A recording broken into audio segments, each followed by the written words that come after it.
Primeira Crônicas, primeiro livro de Crônicas, capítulo de número 12, versículo de número 23. O texto vai dizer: estes são os números de guerreiros armados que se reuniram a Davi em Hebrom. Todos que queriam que Davi se tornasse rei, no lugar de Saul, como o Senhor havia prometido. 24. A tribo de Judá, 6.800 guerreiros armados com escudos e com lanças. 25. A tribo de Simeão, 7.600 guerreiros valentes, preparados para a guerra. 26. Da tribo de Levi, 4.600 guerreiros, incluindo Joiada, chefe da família de Arão, com 3.700 guerreiros valentes, com 22 oficiais, membros de sua família. 29. Da tribo de Benjamim, parente de Saul, 3.000 guerreiros. Até então, a maioria dos homens de Benjamim ou um benjamita, tinham permanecido leal a Saul. 30. Da tribo de Efraim, 20.800 guerreiros valentes, cada um deles muito respeitado em seu próprio clã. 31. Da meia tribo de Manassés, a oeste de Jordão, 18.000 foram indicados por nome para ajudarem a Davi a se tornar um rei. 23. E atenção ao texto. 32. Da tribo de Issacar, 200 chefes, com seus parentes. Todos eles entendiam bem os acontecimentos daquele tempo e sabiam qual era o melhor caminho para Israel seguir. Diga amém por isso. Eu gosto sempre de pedir para que você permaneça com a sua Bíblia aberta, tá bom? Nós vamos interagir aqui a fim de que voltemos para os nossos lares, não da mesma forma que chegamos aqui dentro. Quem está comigo? Amém? Eu quero dar início a essa mensagem. Pois bem, a devocional que nós lemos para início a essa pregação, talvez é um texto pouco conhecido, entretanto, nós estamos tratando das tribos de Israel. É algo de muito interessante e importante se perceber que existe algo em comum, desde o versículo de número 27, 23, até o versículo de número 32. Para complementar a mensagem, você que gosta de anotar, quem anota é feliz. Se você gosta de anotar, grifar, enfim, qualquer outra coisa, tem a oportunidade de fazer isso. Eu tenho certeza que Deus tem algo específico para a gente hoje. Eu costumo dizer assim, pastora Virgília, que às vezes eu dirijo muito, às vezes não, eu dirijo muito, cansa dirigir. E às vezes eu desce uma coisa, eu ouvindo louvor, estou ouvindo uma rádio, desce uma canção, a primeira coisa que eu pego é o quê? O telefone. E aí eu gravo um áudio para um grupo que só tem eu mesmo, porque eu sei que eu não vou esquecer, porque se eu deixar para depois eu esqueço. Nessa brincadeira eu já tomei umas 10 mudas, mas não leve em consideração isso não, irmão. Em nome de Jesus. Amém? O texto que nós lemos é um texto bastante específico, principalmente do versículo 23 ao versículo 32. Até o versículo de número 31 existe algo de muita especificidade que se repetem em versículos subsequentes. Se você prestou atenção na mensagem e se você está com a sua Bíblia aberta, você vai ver que o texto evidencia a força de um exército. Se você tem a sua Bíblia aberta e prestou atenção no texto, os textos e os versículos subsequentes vão evidenciar o poder bélico de todas as tribos que o texto vem especificando. Sim ou não, gente? Demonstra a força de todos os guerreiros que se reuniram para assim se juntar a Davi para tomar posse do reinado, para tomar posse do trono. Essa história antecedente a esse texto, ou a posterior a esse texto, desde a unção, da revelação ao profeta, até de fato a posse do Davi, que nós todos conhecemos, é conhecido por todo mundo. Entretanto, o que mais nos chama a atenção, ou me chama a atenção, e tenho certeza que vai chamar a sua atenção, é a especificidade daquilo que está acontecendo no texto. Homens, guerreiros, valentes, com envergaduras próprias, apropriadas e direcionada para a guerra e para a batalha. Prestou atenção que o número de todos os guerreiros é específico no texto, no início do capítulo de número 23, homens, 12.000 homens, 6.800 homens, 7.200 homens, e o texto complementa, todos eles prontos para a guerra. Todos eles criados, treinados, fomentados, e assim por sua vez, de geração a geração. Pode perceber que todos os textos, olha para a Bíblia, todos esses textos, em complemento na parte B, vai dizer assim, Rich, olha, e estes eram parentes de alguém que também foram treinados para serem guerreiros. Quem está comigo? Todo mundo comigo mesmo? Presta atenção. Aqui, me dá um pouco da sua atenção, já já. Eu nem sei quanto tempo que eu tenho, pastor. Depois a senhora me fala. Se deixar, meu Deus do céu. Então o texto vai dizer, olha, o complemento destes é que estes são criados e direcionados e treinados para serem valentes. Se nós somarmos tudo, e nós não vamos nos ater à somatória desses números, nós vamos ter um grande exército à frente de uma batalha. Sim ou não, querido? Sim ou não? Quem concorda comigo?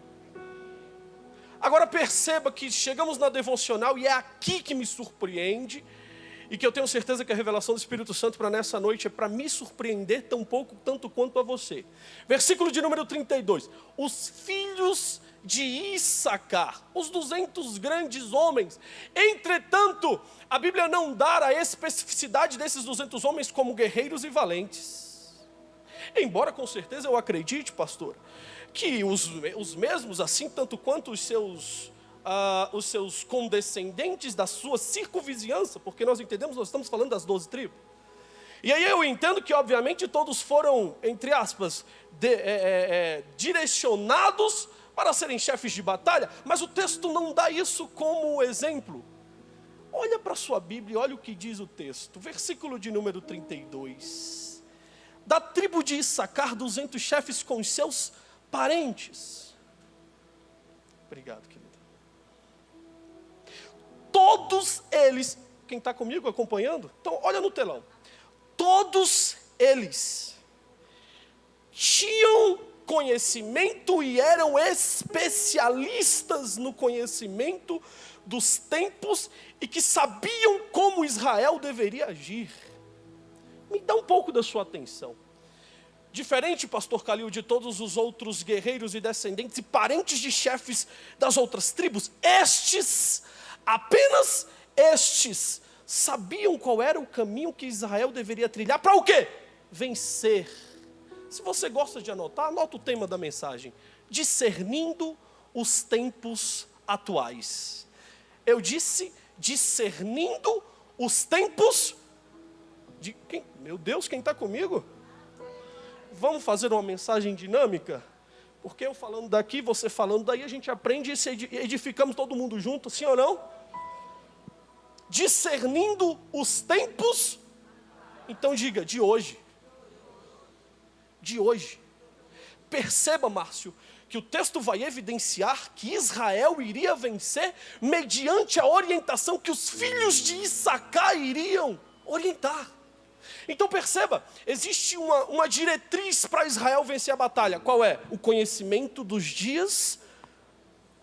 Tem alguém comigo aqui? Tem alguém entendendo aqui? Por que, Jonatas, você está falando isso? Porque não é pelo braço. Não é pela estratégia que você, ou melhor, não é pela estratégia e conhecimento que te trouxe até aqui. Mas é pelo conhecimento que hoje você pode, e estratégias que você pode receber de Deus, que você vai poder vencer. O que o Espírito Santo me chama a atenção aqui é o seguinte, e nós somos inclinados para isso, porque nós costumamos a usar estratégias que Deus nos deu ontem para vencer as batalhas de hoje. Mas qual que é o grande problema disso? É que se de fato isso acontecer, o mérito é de quem? Seu. Por quê, Jonatas? Porque nós somos limitados. Por quê? Porque nem sempre o louvor que cantou no domingo passado, que fez o céu descer, vai ser o mesmo que vai cantar hoje e vai fazer o céu descer. Ah não, tem alguém comigo, gente? Não, tem alguém comigo aqui? Porque nem sempre a estratégia que Deus te deu ontem fará você vencedor da batalha de hoje. Afinal de contas, você já orou o Pai Nosso? Já orou o Pai Nosso? Pai Nosso que estás no céu, santificado seja, venha a nós, seja feita assim na terra. O pão nosso que nos dá 365 dias no ano 2024, amém? Não, não, também não. O pão nosso que nos dá hoje. Entenda que o que é hoje, o de amanhã já não serve mais. Tem alguém comigo aqui? Meu Deus, cuidado, estou andando demais. Deixa eu me conter. Não tem alguém aqui comigo? Porque perceba, a partir do momento quando eu discerno ou recebo a revelação do discernimento em Deus, é aí onde as estratégias estão brotando ao ponto de me dar vitória nas batalhas atuais. Ô Jonatas, não está rompendo, então deixa eu lhe dizer algo. Está em déficit o teu relacionamento com quem pode te dar estratégias para vencer. Por que, Jonatas, você está falando isso? Porque perceba, existe uma luta travada dentro da sua casa, existe uma luta travada dentro do teu lar, existe uma luta travada dentro do seu trabalho. Então o que o Espírito Santo me revela e nos revela hoje? Está na hora de nos aproximarmos mais, está na hora da minha geração sair do superficial e viver o extraordinário. Está na hora da minha geração não apenas impactar com aquilo que é falível, com aquilo que é material, com aquilo que é palpável. Está na hora da nossa geração, que sempre falamos, pregamos, cantamos sobre um avivamento. Está na hora da nossa geração andar mais em intimidade do que andar do que ouviu falar. Andar mais em intimidade. Como assim, Jonatas? Está na hora de escrevermos os nossos próprios testemunhos em intimidade com Deus, do que subsidiar o nosso testemunho no que alguém viveu, ou naquilo que uma igreja viveu. Está na hora da nossa geração. Porque perceba, eu só consigo ter estratégia se eu tiver relacionamento. Eu só consigo ter instrução se eu tiver aproximação. Jonatas, oração nunca foi um ponto que falhou, eu acredito. E pensa num cara que acredita. Complementando a fala aqui do pastor. Jotinha, eu sou de Maceió, Alagoas. Sou nordestino, alagoano. E entenda, de um trajeto de lá para cá, irmão, foi oração. Cheguei muito moço, morei fora, voltei para o Brasil. E aí Deus discerniu, Deus discorreu algo sobre a minha estratégia que eu nunca havia imaginado. Por quê? Porque nós somos inclinados a entender que vamos vencer, ganhar e alcançar pelas armas que nós temos em nossas mãos. E quem foi que deu essas armas? Nós mesmos. Achamos que por conta do nosso relacionamento, por conta da experiência, isso aqui, meu Deus do céu, me ajuda, Jesus, para eu falar, mas com muita... Senão não volto. Voltei quinta-feira. Preguei aqui numa quinta-feira. Estou pregando de novo, sinal que deu certo. Vai que, né? Qual que é o grande problema? É que nós somos inclinados para o que é palpável. Eu sei que eu vou dar certo, porque a minha rede de relacionamento pode me dar alternativa para dar certo. Eu sei que eu consigo, porque a forma com que eu falo, essa desenvoltura para poder falar, pode me abrir porta. O grande problema não é Deus abrir porta. O problema é que Deus abre as portas e nós não sabemos para qual nós vamos entrar. Tem alguém comigo aqui?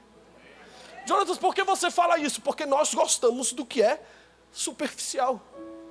Nós somos inclinados para isso, pastora Virgília. Eu falo lá na igreja o seguinte: se o culto de domingo passado foi um poder extraordinário, esse aqui obrigatoriamente tem que ser maior.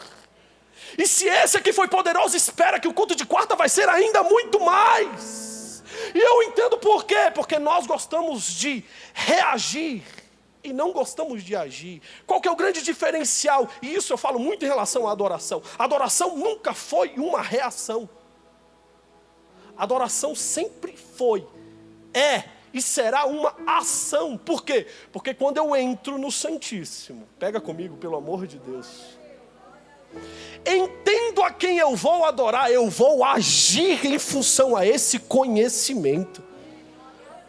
Eu não vou esperar que a glória desça para eu levantar a mão, porque a glória desce e é por isso que a glória sobe. Não! Eu vou provocar o Santíssimo, porque eu sei a quem eu estou adorando. Tem alguém comigo aqui, pelo amor de Deus? Se você sabe a quem você adora, você tem a certeza que estratégias serão reveladas em seu coração. Fica calmo, eu vou falar algo aqui, mas eu sou o primeiro agoniado nordestino que gosta das coisas porque nós somos imediatistas. Uma vez eu falei para minha esposa, vida, nós acabamos de comprar algo na internet, olha para ver se já foi despachado, para ver se chegar amanhã. Não, meu filho, não é assim não.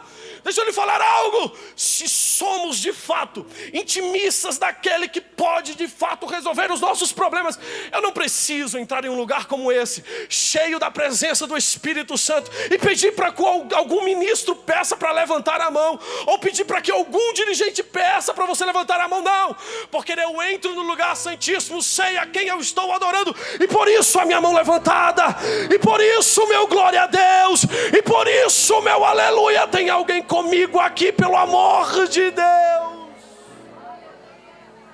Em nome de Jesus eu te encorajo nessa noite a você ser constrangido pelo amor infalível, inefável, o amor constrangedor que independente de tudo te tirou do lamaçal do pecado e te transportou para a sua maravilhosa luz. Tem alguém que é grato por isso aqui, pelo amor de Deus? Tem alguém que é grato aqui? Qual que é a grande revelação de Deus para mim e para você hoje? Nós somos inclinados para algo que nos dá segurança. Uma coisa que eu aprendi, pastora: fé sem viver é conceito. Conceito. Por quê? Porque você vai saber de fé a partir do momento quando você precisar usar ela. Sim ou não? É muito fácil. A fé é o firme fundamento das coisas que eu não vejo, mas as coisas que eu espero. Aí se Deus te prometeu, passou 15 anos, se você não entender de propósito, vai ser o primeiro a negar a sua fé. Sim ou não? Hã? Concorda comigo? Então eu preciso entender de propósito. Se eu não entendo de propósito, jamais eu vou entender o processo. Tem alguém comigo, gente? Sério? Eu não acredito que eu estou pregando sozinho aqui, não. Não. Então eu preciso entender de propósito. Por quê? Porque se a fé ela é de fato as coisas que eu não enxergo, eu posso pisar no vácuo e entender que Deus vai me dar o piso. Fala isso na prática.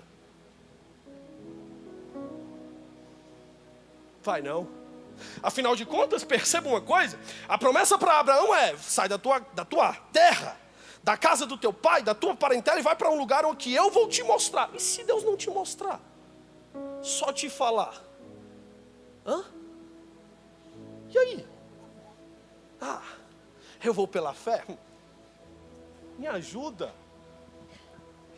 Então perceba como que eu vou fundamentar, estruturar o meu propósito. Irmão, só existe um caminho: relacionamento. Versículo de número 4, 5 versículos a posterior. Folheia a tua Bíblia aí, você vai ver. Versículo de número 38. A vitória veio por intermédio, ou a vitória veio a Israel por intermédio de uma orientação. Orientação de quem? De Issacar. Dos filhos de Issacar.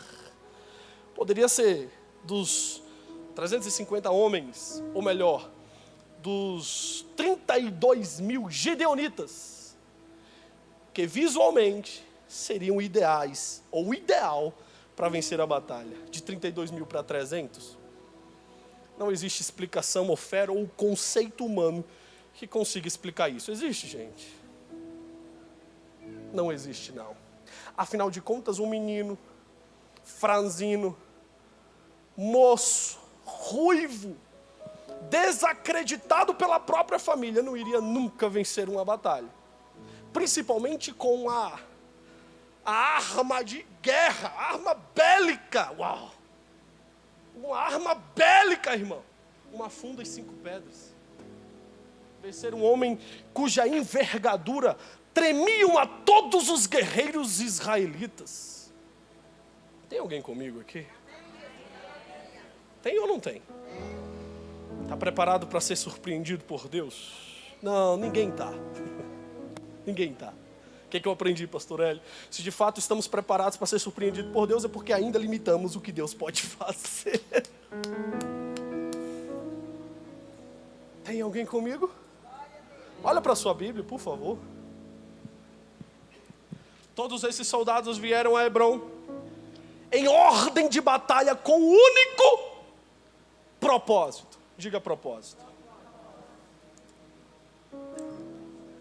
Existe algo hoje em nossa geração que nós precisamos demais enfatizar. Nós somos uma geração que ouvimos muito dos feitos de Deus a homens e mulheres, cujos estão escritos em Hebreus capítulo de número 11, que é ali a galeria dos heróis da fé. Todo mundo fala isso. Entretanto, os versículos finais, eles vão enfatizar que por intermédio de uma promessa, estes homens não alcançaram a promessa. A saber, a promessa em Cristo Jesus, aquilo que está escrito em Efésios capítulo de número 3, que aquilo que estava oculto em Deus passou a ser revelado para mim e para a sua geração, ou seja, para mim e para você. E o texto vai dizer que o que foi revelado é para hoje. Tem alguém aqui que está entendendo isso?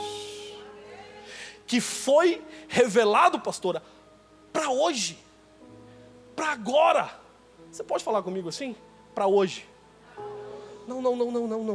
Não é para amanhã. Tiago, não é para amanhã. Ei, Richard, não é para amanhã. Eu estou dizendo que é para... Escute que eu vou profetizar e quem entende isso, levante a mão, por favor. Eu não costumo ser assim. Eu só sou... Falo para o pastor Fábio, pastor, eu sou apenas um pregador.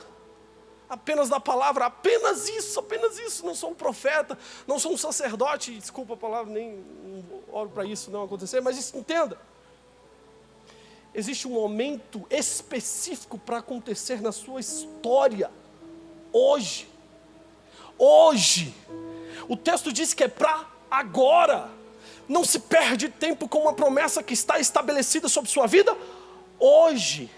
Escute o que Deus está revelando ao seu coração a partir de então.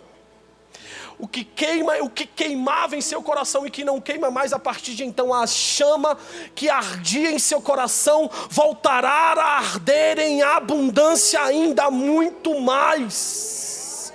Arderá em seu coração ao ponto de você entender que as estratégias para você seguir dentro da família, dentro do trabalho, dentro da tua empresa, está preparado para faturar o melhor ano da sua vida, empresário? Está preparado para faturar o melhor ano da sua história como profissional? Eu profetizo isso. Profetizo sobre essa casa que haverá muito mais abundância de almas ganhas para Jesus.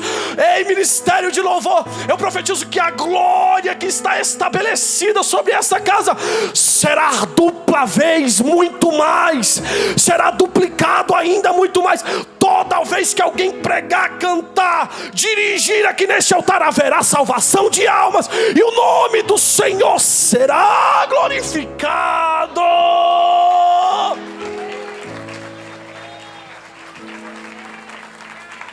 Eu não vou parar de profetizar. Muita gente está dizendo, mas o inferno está estarrecido porque ataca a igreja. Se pensa-se ao contrário, como? Quanto mais a igreja é perseguida, maior ela cresce. Quando ela cresce, ela saqueia o inferno. Então não é o inferno que está com raiva, é a igreja que está caminhando, saqueando almas do inferno para salvação em Cristo Jesus. Está preparado para se levantar um exército que discerne os tempos atuais, a fim de que as armas serão estabelecidas para ganharmos essa batalha. Eu sou o primeiro, cadê o segundo aqui? Eu oro por essa geração que irá entrar nas escolas e nas faculdades, e o nome do Senhor vai ser estabelecido lá dentro, e um altar em santidade vai ser estabelecido lá dentro. Não seremos mais nenhuma estatística do IBGE dizendo que somos o maior número de divórcios, que é os casais evangélicos. Não. Isso será distorcido. A igreja prevalecerá, a família prevalecerá. E eu acredito nisso. Quem está comigo aqui, levante a sua mão. O que eu preciso entender é que existe um momento específico no texto que me traz a revelação, mais em me aproximar, ou mais do que me subsidiar em algo que Deus já entregou, porque o que Ele entregou é seu. É seu. O profeta chega diante da viúva. Chega diante da viúva e fala assim: olha, a minha situação é uma situação complicada. Eu tenho fome. O que você tem? Não, eu tenho um bocado de massa. E o que eu vou fazer com esse bocado? Eu vou apenas preparar para mim e para o meu filho, e depois nós vamos morrer. O profeta olha para ela e fala assim: antes de preparar para vocês, prepara para mim. Olha que ousadia, hein? A pessoa parou para pensar nisso? Imagina se fosse no dia de hoje. Tu tá maluco? Como diz os portugueses, tá esparvo o quê, pá? Tu tá doido? Que eu tenho isso aqui. Não, então mas prepara. Traz aqui uma botija. Prepara isso tudo para mim. A viúva prepara a botija. E aí o interessante é que qualquer outra pessoa, na situação dela, iria se contentar com uma botija de azeite cheia. Sim ou não? Pode falar, irmão, não vai para o inferno não. Sim ou não? Sim ou não? É lógico, se eu não tenho nada, tenho uma botija de azeite, meu Deus do céu. Para mim estou satisfeito. O problema é, qual que é o grande desafio, pastor Hélio? É que o seguinte, eu posso vir até aqui? Pode, né? Não sei se eu fico... Quando eu preguei lá no Fernando é um grande amigo, eu chamo ele de Fernando, mas é pastor Fernando. Ele falou assim: Jonathan, fica só no triângulo. Eu falei: ixi, difícil. O que é que eu faço?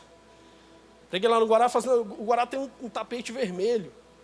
Aí eu falei: para que isso aqui? Né? Para delimitar mesmo. Eu falei: pronto. Como é que eu faço? Oh, meu Deus, me ajuda.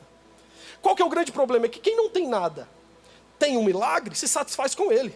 O profeta chegou diante de um rei e falou o seguinte: pegue um arco, pegue lança e atire todas as vezes sobre uma janela que dá para o Oriente. O rei pegou as flechas, lançou 3 vezes ao chão. O profeta se irritou com ele. Por quê? Porque você tem muito mais liberdade de fazer em fé o que lhe cabe e o que lhe deve, do que você limitar as suas ações. O que você está querendo dizer? O profeta olhou para ele e falou assim: só porque você lançou 3 vezes ao chão, vencerá os seus inimigos por apenas 3 vezes. Quem não tem nada, se satisfazer com algo que já é seu, é limitar a sua fé. Quer uma coisa? Quantos aqui já receberam de Deus um milagre extraordinário? Esse milagre é seu ou de outra pessoa? É seu. Esse milagre alguém te tira? Está esperando o quê para ir atrás de outro? Vai se satisfazer só com aquilo que Deus fez? Mas Jonathan, o que você está falando? Que o que ele fez é extraordinário? Sim, por isso que nós seremos a partir de então uma geração inconformada, porque com aquilo que Deus fez ontem, não é aquilo que Ele vai fazer amanhã. É sério que não tem ninguém aqui? Não tem ninguém, não tem aqui, ninguém recebe isso. Porque o que Ele vai fazer amanhã é muito, escute, é muito, mas é muito mais extraordinário com aquilo que Ele fez ontem. Isaías capítulo de número 55, porque ora, pois, os meus caminhos são maiores.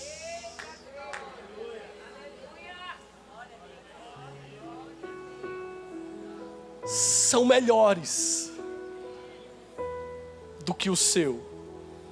Então tudo que você pode imaginar, conceituar e ter perspectiva, pode jogar por água abaixo, porque o que Ele vai fazer é maior. Não, tem alguém aqui. É muito maior. Não, pelo amor de Deus, pouco barulho para a quantidade de pessoa que está aqui. É muito maior. É muito, mas muito melhor. Você recebe isso? Cadê a sua mão levantada? Eu vou te dar alguns instantes para você levar a sua mão ao céu e dizer que Ele é bom. Sobe, louvor, sobe. Sobe. Levante a sua mão por alguns instantes para você atestar que a grandeza de um Deus poderoso é sobre a sua vida. Levante a sua mão e se você pode, quer ou sente, abra sua boca para o glorificar por alguns instantes enquanto eu tomo água, pelo amor de Deus.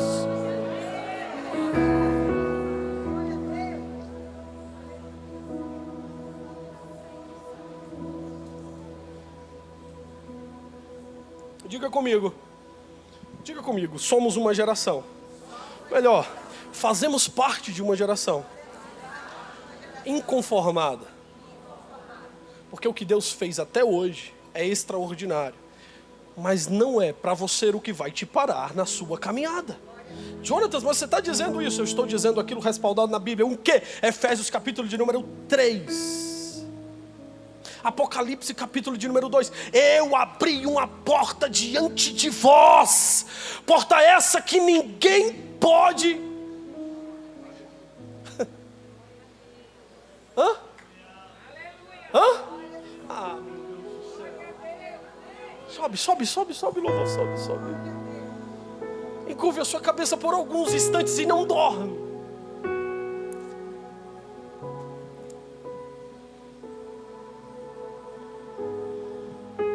A morte vencestes, o véu tu rompes, a tumba vazia agora está. Eu tirei muito alto, né? Eu tirei alto. Vai, vamos. Pois ressuscitaste, vivo está. És invencível,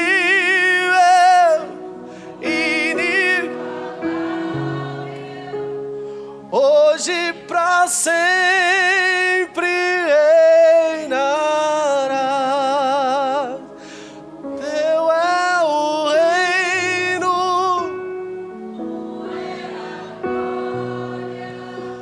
acima.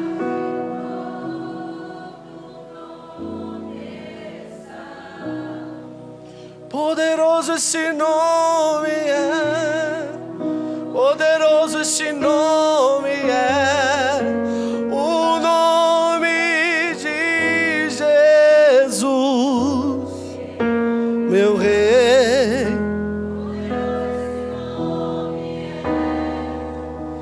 Mais forte que tudo é, poderoso esse nome é, o nome de Jesus.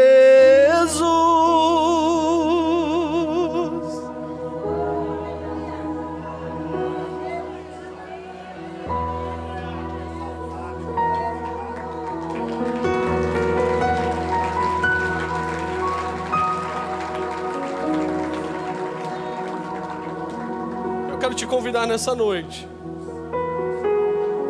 a não ser apenas um pedido comum que se repete todo final de pregação. Não. Eu quero te convidar nessa noite a fazermos diferente. Jonatas, como que eu tenho que fazer isso? Não sei. De tudo que você ouviu, quanto mais estratégia eu tiver, mais relacionamento eu vou ter. Porque afinal de contas, estratégia é o resultado de quem tem relacionamento. Relação não é um monólogo. Muitas das vezes, ou alguma parte das vezes, quando nós estamos em situações bem diferentes, aí sim é um monólogo, porque Deus se cala. Mas Ele te conforta. Então não é um monólogo. Não é. Relacionamento. Então quanto mais eu me aproximar, mais eu vou me relacionar. Então quanto mais eu me relacionar, mais estratégia eu vou ter. Só vamos experimentar um avivamento quanto mais eu me aprofundar em quem vai de fato fazer o avivamento. Sabe qual que é o grande desafio da nossa geração? Falamos tanto de um avivamento. Pregamos, profetizamos, cantamos. E se o avivamento já estiver sobre nós e ainda não percebemos? Ah não, mas o avivamento é quando as cadeiras estão fora do chão. Quem te falou isso? Avivamento não é relacionado a movimento. Avivamento é relacionado quando eu acordo pela manhã, em plena segunda-feira, olho para minha esposa, foi a melhor coisa que Deus fez. De dentro para fora. De dentro para fora. Avivamento é aquilo que diz John Bevere, que ele escreve em um dos seus livros, que um homem e uma mulher que está de fato vivendo o avivamento, Benedito, ele precisa atingir 5 classes da sua adjacência social. Qual é? A sua casa, seus filhos, a sua vizinhança, o trabalho e a igreja onde ele congrega.